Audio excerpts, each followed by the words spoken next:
اوباش نوجوانوں نے ایک جنازہ تیار کیا اور کہا کہ ڈپلیکیٹ مردے کو رکھ کر کے، یعنی زندہ آدمی کو رکھ کر کے وہ مخدوم اشرف سمنانی سے کہیں گے جنازہ پڑھا دیجیے. جب وہ نماز پڑھانے لگیں یہ مردہ اٹھے گا، تالیاں بجائیں گے، سب مذاق اڑائیں گے.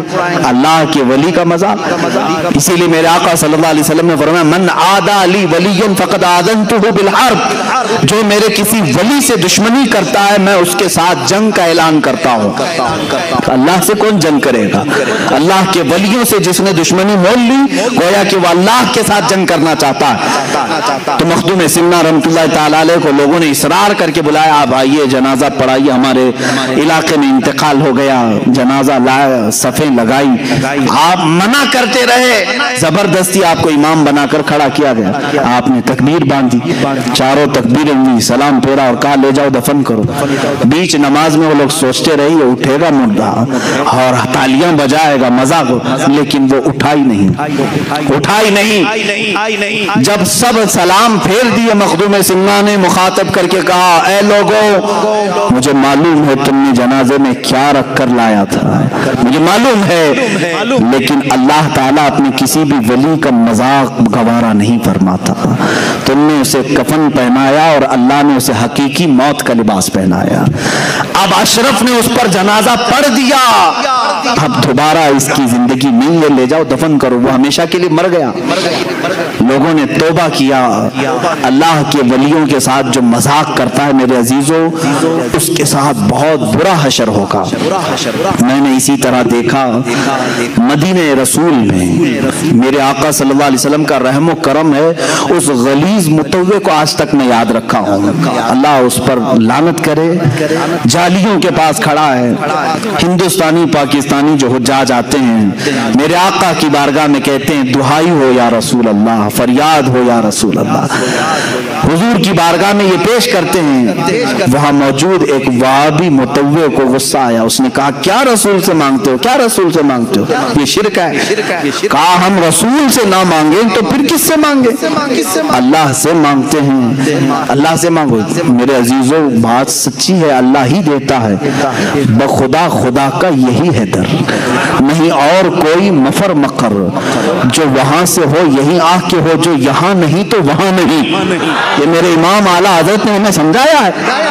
دربار رسالت یہ اللہ رب العزت تک پہنچنے کا راستہ ہے. اے نادان، اگر اس نبی نے نہ بتایا ہوتا تو خدا کو رحمان بھی نہیں جانتا، کبھی نہیں سمجھ سکتا. اس متوع نے میرے سامنے حرکت کی تھی، کہا دیکھو میں ناچ رہا ہوں یہاں پر، اور اپنی پیٹھ جالیوں پر لگا لگا کر کے گھسنے لگا، پیر اچھل اچھل کر کے کرنے لگا. یہ کسی کو نفع بھی نہیں دے سکتے، نقصان بھی نہیں دے سکتے. دیکھو میں اگر کچھ ہونا تھا تو میرے ساتھ ہو جاتا. ان حاجیوں نے کان پکڑ لیا اور وہاں سے نکل گئے. میرے عزیزوں کچھ لوگ میرے ساتھ تھے، انہوں نے کہا پوچھا بھی کہ حضرت یہ اتنی بدتمیزی کر رہا ہے، گستاخی کر رہا ہے، عذاب آ جانا چاہیے. مجھے اس وقت ہمارے ایک بزرگ کی بات یاد آئی. میں نے ان سے بھی یہ سوال کیا تھا کہ ان پر اللہ کا عذاب کیوں نہیں آتا. انہوں نے کہا بیٹا اللہ کا عذاب کیا تم سمجھتے پتھر آ جائیں، بارش آگ کی نازل ہو جائے، زمین پھٹ جائے، یہی اللہ کا عذاب ہے؟ کہا یہ دکھنے والے عذاب ہے. اللہ کا اگر سب سے بڑا کوئی عذاب ہے تو اپنے گھر کے قریب رکھ کر کے بھی ایمان کی دولت ختم کرتا ہے. اس عذاب میں تو وہ مبتلا ہے، اللہ نے ایمان سلب کر لیا ہے، اس کا ختم ہو چکا ہے. یہ سب سے بڑے عذاب میں گرفتار ہے. اسی طرح میرے عزیزوں جنہوں نے اولیاء کاملین سے دشمنی کی اللہ تعالیٰ ان کا خاتمہ برا کر دیتا ہے. وہ اس دنیا کی نعمتوں سے تو لطف اندوز ہو سکتے ہیں لیکن قیامت کے دن وہ خائب و خاسر اٹھیں گے. اللہ کے ولیوں سے دشمنی نہ لو. مخدوم سمنا رحمۃ اللہ تعالی علیہ کا مذاق کرنے کی کوشش کی گئی لیکن جنازے میں ہمیشہ کے لیے آدمی سو گیا. کچھ لوگ ایسے بھی ہیں آج جو اولیاء کے تصرفات اور ان کی کرامات کے منکر ہیں. قرآن ان کی کرامات کی گواہی دے رہا ہے.